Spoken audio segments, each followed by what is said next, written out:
Mm-hmm. Is the water hot? This is Ball Knob Campground, Blueridge Parkway.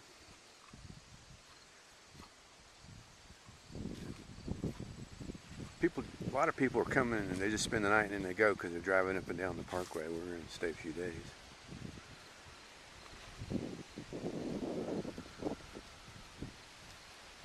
Storm last night, but today is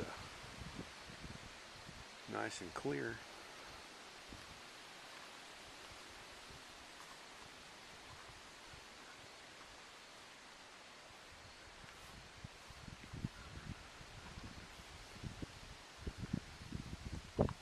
This is the open air kitchen.